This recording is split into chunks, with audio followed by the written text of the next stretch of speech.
ओम नमः शिवाय। शिव पुराण के रुद्र संहिता में अध्याय 16 और 17 में ये प्रसंग दिया गया है। कांपिल्य नगर में यज्ञव्रत नाम के एक प्रसिद्ध ब्राह्मण रहते थे। उनका एक बेटा था जिसका नाम था गुणनिधि।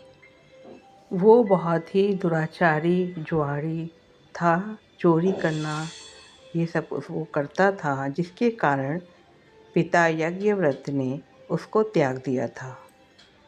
एक दिन गुणनिधि प्रसाद खाने की इच्छा से शिव मंदिर में गया।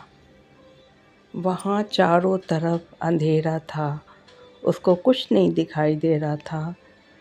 तो उसने उजाला करने की इच्छा से कि थोड़ी रोशनी हो जाए, उसने अपने वह कपड़े निकाल करके वहाँ जला दिए और उस मंदिर में पूरा प्रकाश हो गया। ये मान लिया जाए कि उसने शंकर भगवान के मंदिर में दीप दान किया। उसके बाद वो चोरी में पकड़ा गया और गुणनिधि को प्राणदंड मिला। इतने में भगवान शंकर के पार्षद वहाँ आ पहुँचे और उन्होंने उसको बंधन से छुड़ा दिया और शिवगणों के साथ ही वो शिवलोक में चले गए।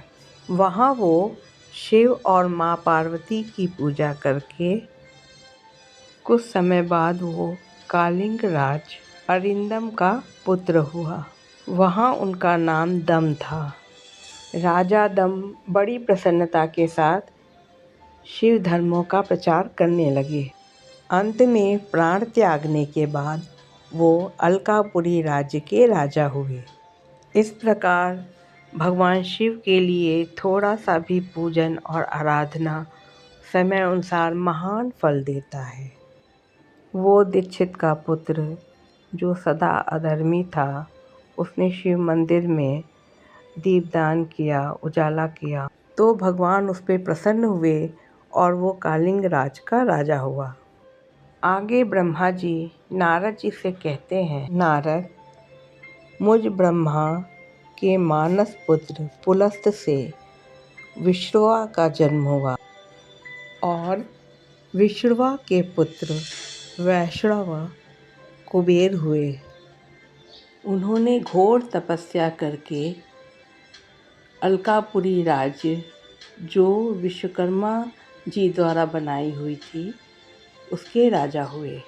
जब बहुत समय बीत गया, फिर यज्ञदत्त का वह पुत्र जो दीप दान करने वाला था, उसने कुबेर जी के रूप में घोर तपस्या की शिव जी की। उनके शरीर पर बस अस्थियां बची हुई थी। कुबेर जी की तपस्या को देख करके भगवान शिव अत्यंत प्रसन्न हुए और पार्वती जी के साथ कुबेर जी के पास गए। शिव जी ने कुबेर जी से कहा, अलकापति, मैं वर देने आया हूँ, तुम अपना मनोरथ बताओ। तब कुबेर जी ने शिव जी से कहा, नाथ, मेरे नेत्रों को वह दृष्टि शक्ति दीजिए जिससे आपके चरणों का दर्शन मैं हमेशा कर सकूं। शंकर भगवान ने अपनी हथेली से उनका स्पर्श करके उन्हें देखने की शक्ति प्रदान की। दृष्टि शक्ति मिल जाने के बाद यज्ञदत्त के पुत्र ने पहले पार्वती माँ को ही देखना आरंभ किया और सोचने लगा कि भगवान शिव के समीप इतनी सुंदर कौन स्त्री खड़ी है। इसने कौन सा ऐसा तप किया है जो मेरी तपस्या से भी बढ़ के है और भगवान शिव के पास ये खड़ी है। वो बार बार यही कहता और क्रूर दृष्टि से माँ पार्वती को देखने लगा। बार बार पार्वती माँ को देखने के कारण उसकी बाईं आँख फूट गई। पार्वती माँ ने शिव जी से कहा, प्रभु, ये दुष्ट तपस्वी बार बार मेरी ओर देखकर क्या बकबक कर रहा है। तब शिव जी ने पार्वती जी से कहा कि पार्वती, ये तुम्हारा पुत्र है। ये तुमको क्रूर दृष्टि से नहीं देख रहा है, बल्कि तुम्हारी घोर तपस्या की प्रशंसा कर रहा है।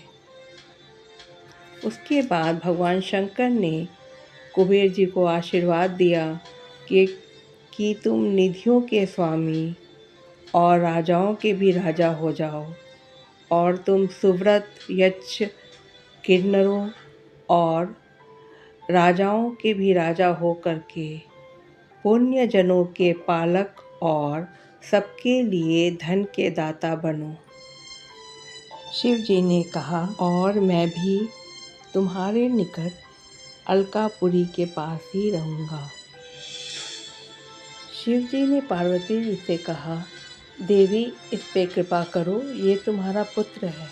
तब पार्वती जी ने प्रसन्न होकर के कुबेर जी से कहा कि तुम्हारी भक्ति भगवान शिव में सदा बनी रहे। तुम्हारी बाईं आँख फूट गई है, इसलिए तुम एक ही पिंगल नेत्र से युक्त हो। मेरे रूप के प्रति ईर्ष्या करने के कारण तुम कुबेर के नाम से प्रसिद्ध होगे।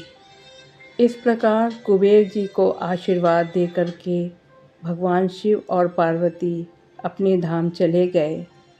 अलकापुरी के पास जो कैलाश पर्वत है, वहीं भगवान शंकर का निवास हो गया।